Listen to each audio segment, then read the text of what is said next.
కనుక కారుణ్య కల్లోలిని అన్నారు. అలాంటి ఆవిడ ఎవరు అనంటే బ్రహ్మాణి గిరిజ రమాది మహితాం. ఆ సీతమ్మ వారిని నిరంతరం బ్రహ్మదేవుని యొక్క భార్య అయినటువంటి సరస్వతీదేవి కొలుస్తూ ఉంటుంది. బ్రహ్మాణి గిరిజ పార్వతీదేవి నిరంతరం సీతమ్మ వారిని పూజిస్తూ ఉంటుంది. పార్వతీదేవికి రామనామం అంటే చాలా ప్రీతిట. రామ అంటే ఒక రాముణ్ణే తలుసుకుంటున్నామని భావించకండి. రా అంటే భగవంతుడు, మా అంటే సీతమ్మ వారు. ఆ రామ అనేటువంటి అక్షరంలోనే సీతారాములు ఇద్దరు కలిసి ఉన్నారు. ప్రత్యేకించి సీతారాములు అనక్కర్లేదు అని అంటారన్నమాట. ఎందుకంటే రా అంటే భగవంతుడు అని అర్థం, మా అంటే సీతమ్మ అని అర్థం.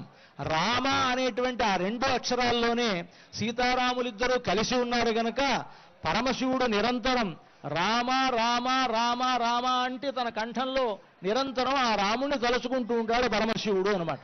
నిరంతరం ఆయన రామనామాన్ని తలుచుకుంటూ సీతమ్మ వారికి కూడా ఆ నామాన్ని ఉపదేశిస్తాడు. ఈశ్వరు వాచ శ్రీరామ రామ రామేతి రమే రామే మనోరమే. పార్వతీదేవి అడిగింది విష్ణు సహస్రనామాల్ని చాలా తేలిగ్గా తొందరగా ఎలా పూర్తి చేసుకోవాలి, 20 నిమిషాలు పట్టేటువంటి విష్ణు సహస్రనామాన్ని తొందరగా పూర్తి చేయాలంటే ఏం చేయాలి అని అడిగింది. అప్పుడు పరమశివుడు అంటున్నాడు శ్రీరామ రామ రామేతి రమే రామే మనోరమే. శ్రీరామ రామ రామ అంటే 3 సార్లు అంటే చాలు, విష్ణు సహస్రనామం చదివినటువంటి ఫలితం వస్తుంది. అదిగో మనం ఈ కళ్యాణోత్సవాన్ని సేవించబోతున్నాం. చక్కగా ఆ హారతిని సేవిద్దాం. ఉల్లాస పల్లవిత పాలిత సప్తలోకి నిర్వాహకోరగణేమ కటాక్షలీలా శ్రీరంగ హర్మ్యతల మంగళ దీపరేఖాం శ్రీరంగరాజ మహిషీం శివమాశ్రయామః. ఆవిడ బ్రహ్మాణి గిరిజ. ఆ పార్వతీదేవి కూడా నిరంతరం సీతమ్మ వారిని తలుస్తూ ఉంటుంది. రమాది మహితాం మహావిష్ణువు యొక్క భార్య అయినటువంటి లక్ష్మీదేవి కూడా ఆ సీతమ్మ వారిని పూజిస్తూ ఉంటుంది. అంటే బ్రహ్మ విష్ణు మహేశ్వరుల యొక్క భార్య అయినటువంటి సరస్వతి పార్వతి లక్ష్మి ముగ్గురు ఆ సీతమ్మ వారిని పూజిస్తూ ఉంటారు. రమాది మహితాం రమాది మహితాం వంద్యాం ఆచార్యాం ప్రథమాం. అలా ఉండేటువంటి ఈ వైష్ణవులందరికీ కూడా అంటే విష్ణు భక్తులైనటువంటి వారందరికీ కూడా ఆచార్యురాలుగా ఉండేటువంటి మొట్టమొదటి ఆచార్యురాలుగా ఉండేటువంటి సీతమ్మ వారు తటిన్మయ తనుం సీతాం శ్రేయే సంశ్రయే. అటువంటి సీతను మా శ్రేయస్సు కొరకు ఆశ్రయిస్తున్నామని ప్రార్థిస్తూ ఉన్నారు. ఆ సీతా కళ్యాణం అనేటువంటిది జరగబోతూ ఉన్నది. ఆ కళ్యాణ కార్యక్రమాన్ని అర్చక స్వాములు ప్రారంభిస్తారు. భగవదర్థం కన్యాం వృణీర్ధమిత్యష్టౌ శ్రీ వైష్ణవేషయిత్వా దక్షిణ తాంబూలాని దత్వా విష్ణోర్గుణం విష్ణోరరాటమసీద్వాభ్యాం మంత్రాభ్యామితి కన్యాదాతృ సమీపం గత్వా ఓం విష్ణోర్నుగం వీర్యాణి ప్రబోధన్యః పార్థివాని విమమే రజాగుం శ్రియో అస్కభాయదుత్తరగుం సదస్థం విచక్రమాణస్త్రేధోరుగాజః విష్ణోరాటమసి విష్ణో పృష్ఠమసి విష్ణోస్త్రిప్త్రే స్థో విష్ణోస్యోరసి విష్ణోర్భవమసి వైష్ణవమసి విష్ణవే త్వా.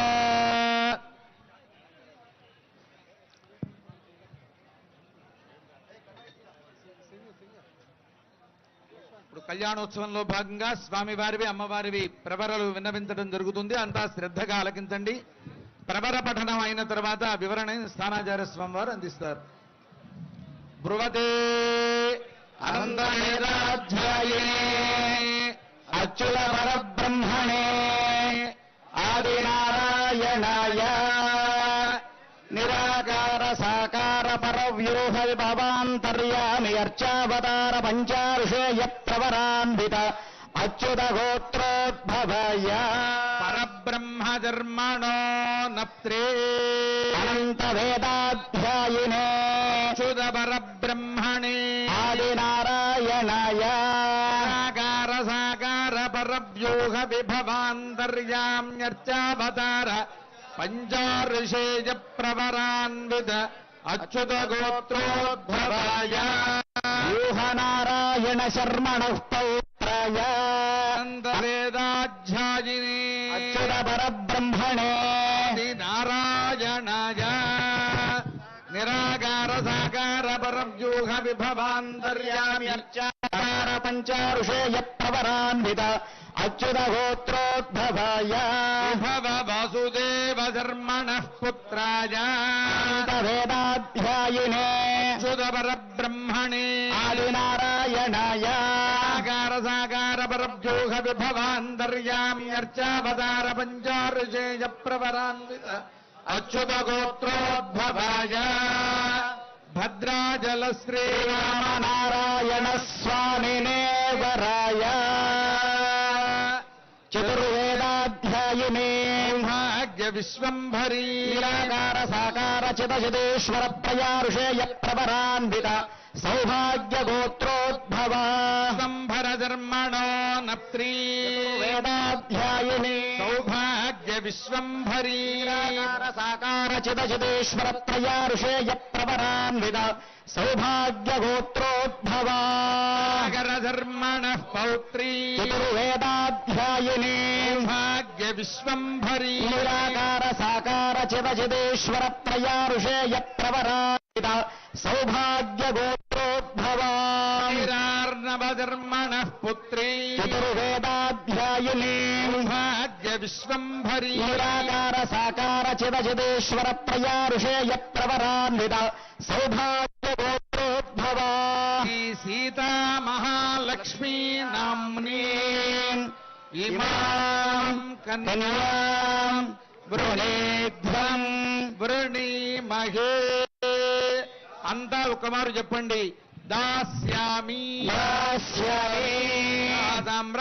ఆశిషోవాచనం కుర్యాత్ ఓం సామ్రాజ్యం భోజ్యం స్వరాజ్యం వైరాజ్యం పరమేశ్వరం రాజ్యం మహారాజ్యమాధిపత్యమయం. ప్రవర పఠనం జరిగింది. ఈ ప్రవర కార్యక్రమంలో మనకు ఋత్విగ్వరణ వీళ్ళని కొంతమంది 8 మంది అష్టో బ్రాహ్మణాన్ ప్రేషయిత్వా అని 8 దిక్కులకు